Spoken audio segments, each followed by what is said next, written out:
A suggestion as to how to live, how to structure one's life can be explored, and that suggestion could be summed up perhaps as two. First and foremost, pursue the highest good that is possible for a human being.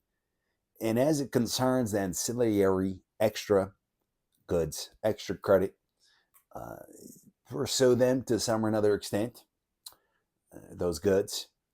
For the most part, don't think too much about them, but certainly do not make them the priority, the prime pursuits. So, what does that mean? We say that, or perhaps we can take this angle. We see that sometimes in the news, actually every day if we care to check, but sometimes we may pay attention to it, are reports of people having pursued some or another so-called dream, some or another plot or ploy to get rich, to get famous, to improve their appearances, what have we, to their ultimate detriment. Unfortunately, if it has made the news, that ultimate detriment may well have been death, or perhaps in jail or something like that, serving a long sentence. So we can, and usually do, um, look down on people like that we hear about and think, oh, what a bunch of fools, or what an idiot this person is, having played themselves as such. Right? They tried to start a business and then it didn't work, so they went for more funds, and then uh, they lost the money, and then maybe they had to hire a hit on somebody, or somebody hired a hit on them. And why get into all of that? So it's tempting to say that the person was just being foolish, or just bad, and who knows. But the reality is that that person was pursuing what appeared to them as a good, just as are we. Right? That person had in mind a notion of what life could be like, such that made him or her feel that that life was worth pursuing. If only I had money, as in my kind of imagination here. If only I had that kind of money. If only I had that kind of fame. If only I had that kind of success. If only, if only. And the person pursued his or her glistening vision of the heavenly city, so to speak, of the promised land, right, of the pot at the end of the rainbow. But the only problem is that um, the good that they pursued was not really good, right? And the steps that they took to get to it were not truly good either. And we see that whereas not all such instances make the news, a comparatively small minority of them do. When it's newsworthy, again, tragically, somebody got killed, somebody took their own life, somebody got put into jail for embezzlement, corruption, scamming, what have we. The reality is that just about all of us are doing some or another version of the same thing, just not necessarily to the point where it could or would make the news. In what way? In the way that we are pursuing some sort of vision of what the good is, of what a worthwhile human life is, that is not truly good, that cannot ever really truly satisfy our natures in the capacity of human beings. Now, why and how could that be? And what does that look like? What it looks like is basically whatever it is that we are doing, whatever vision of the good life that we have sold ourselves on.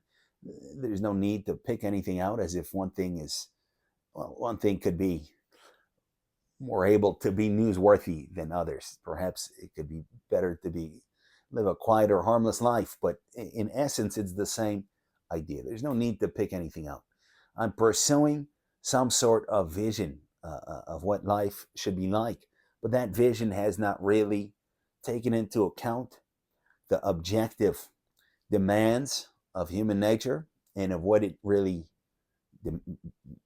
needs. Uh, so as that it is, there we go. So as that it is permanently and deeply satisfied. Right? Now, why that occurs would be many reasons.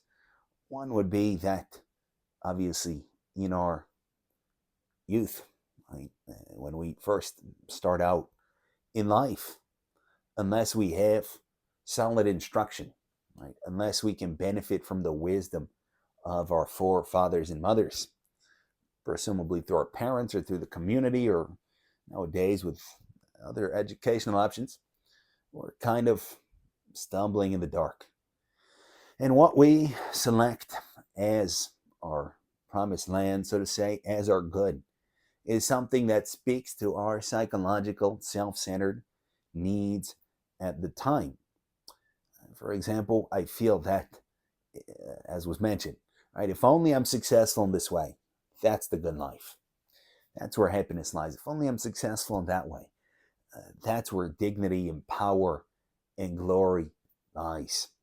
And obviously, what that specifically is depends on the culture, it depends on the time, it depends on what's in vogue. Right? Something such as uh, social media giving teens the ability to post little clips of themselves in hopes of millions of people watching was not an option some time ago. So it wasn't an option, and people were picking different things. Now that it is an option, many are picking that. Nobody instructed teenagers, oh, you have to like this, right? You have to like getting attention. You have to like getting likes. It speaks to our nature such as it is. I'm centered to myself. I want others to affirm my centerhood. Tools that allow me to do this, that allow other eyes to fall upon me as my own eyes often are on myself, usually most of the time. Right? That speaks to me. That's appealing to me. So anyhow, we select some such vision that we suppose will lead us to the good life, to power, to glory, to security, to safety, to stability, whatever we need. And then we try to live that out. But unfortunately, like a mirage in the desert, when we get close to it and we see, oh, I hallucinated that, and I'm so thirsty. I've been walking in the desert for so long that I hallucinated the wonderful water fountains. I get close to them, I see they're not there. Just so here, these visions of the good life, which are not really the good life, they disappear as we approach them, or they recede ever further back to the end of our days. And that's that classic, as it might have been called, trap, or trick that people experience, which is that I'm going to lead the gun life and be happy once I have graduated an educational institution. Okay, not yet. Right? I see I'm not there yet. It's receding. Okay, once I have stability in my job, not yet. Once I've been promoted and I'm getting paid more, right? Once I'm a manager, right? I am not yet. Right? Well, when I make even more progress in my career and I'm really well established, maybe that'll take another 10 years. 10 years goes by, let's say I'm successful. Not yet. Never mind that most of us are not successful in our aspirations, so we can always just hold these things out in fantasy. If I was to win the lottery, if people would admire me, if we don't try. But let's assume somebody does try. Right? Next, it recedes further. Oh, it must be that I need a different home. I'm going to work 20 years to be able to afford a different home, a different neighborhood. Oh, I'm in a different home in a different neighborhood. It's receding still. It's like that mirage. It's not there. The good life is not there. The happiness, the peace that I sought are not there. Then it might be pushed back to retirement. Once I retire, okay, fine. This is all stress. This is all. Let me just retire at whatever age. Then peace and goodness and happiness and everything great will fall upon me. That comes if it does. It's not there. Right? Well, maybe it's when my kids have kids. My kids weren't good enough. I need babies again. It brings me joy, no doubt, that I have grandkids. What's next? Now my grandkids are older. When they have kids, I'll be happy then. When my grandkids have kids, when I'm a great grandparent. And so we keep pushing back this mirage of the good life until the end of our days. And that was obviously just an example. There's a million different varieties, billions, as many varieties as there are particular persons. So what's the mistake here? Again, the mistake is taking something that is not truly the good life, making it the good life, convincing ourselves that it is the good life.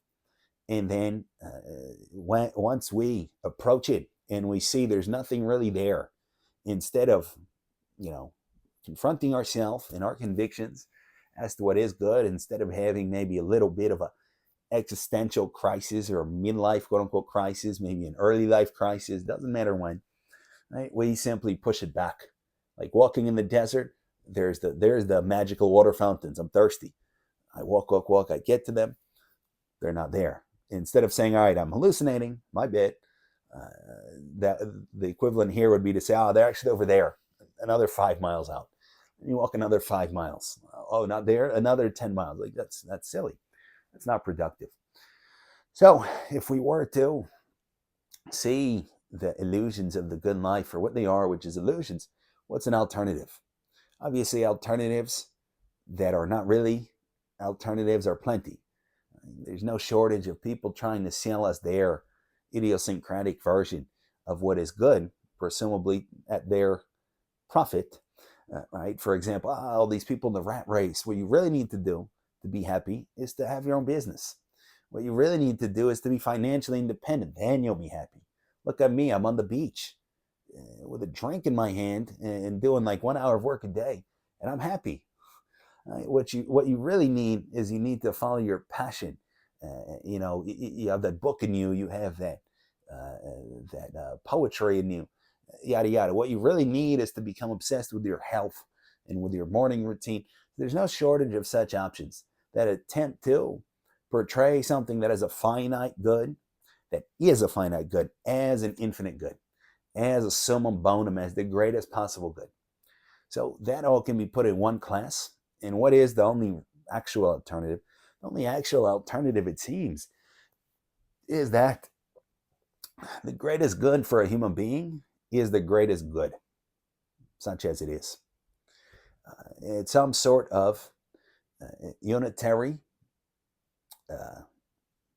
experience or realization of our nature, such as is its consummation, and such beyond which we cannot aspire for anything. Now, what that is not anything other than what it is. It's like saying, what is red, and then trying to describe it in terms of wavelength. You can just point it out. A person is colorblind, they'll never see it. If they can see, they'll say, oh, that's red, like a rose. So some such highest good just is what it is. With that said, we can look at the history of human efforts to attain to the highest good and say, oh, these are valid paths that may get you there, that may amount to or eventually end in a personal experience, in a self-experience, in an all-encompassing life, such as is intrinsically adequate, such as satisfies the deepest needs of our nature as self-conscious humans. Now, broadly speaking, what are those paths? What are those valid paths? Those valid paths, if we take a look at, again, we weren't born the other day as a human species. Humans have been at it for a long time. Taking a look at people that seem to have succeeded in attaining truly to the good life, we see that, broadly speaking, it's the path of truth. It's the path of righteousness. It's the path of self-sacrifice. It's the path of being truthful with oneself, seeing one's self-centeredness and one's self-idolatry, and being willing to sacrifice it. And if we're not willing to, then seeing that we're not willing, seeing our wretchedness, seeing that we are so deeply stuck on ourselves to the point where we cannot even turn away from ourselves. We don't even want to do so. So seeing that, seeing our pride, seeing our self-deceit, seeing our conceit, acknowledging our wretchedness, acknowledging our insufficiency, acknowledging our helplessness and our nothingness, attempting to turn away from ourselves, attempting to love our neighbor as ourselves, attempting to speak truly and think truly, attempting to cut out our lies, that kind of thing, making contact with reality, with our whole self, and then moving ahead in our maturation vis-a-vis reality. Something perhaps along those lines indicates a genuine highway to actual human happiness, to an actually good life. Again, that can perhaps be summed up in the statement that put the highest good first and everything else second, or third or fourth. Money and home, a nice home, any kind of home, clothing, health, all these kinds of things. My company succeeding, me being promoted, my skin looking nice, me finding the right partner. All these things are goods. No one denies it, or few deny it. They are goods. They're just not the highest goods. We cannot place them and should not place them as the highest goods. And people paying attention to us, our project succeeding, great. Do it. Try it. Go for it. But they're not the highest goods. The highest good is the highest good. And only when I put that first, only when I construe the highest good as something that demands from me self-sacrifice, demands from me my overcoming of my self-idolatry, demands from me love, demands from me deep goodness that would allow me to love all and serve all, that kind of thing. Only when I put that first and then let everything take care of itself or give effort as needed concerning those subsidiary lower goods, that's when our life can really get going.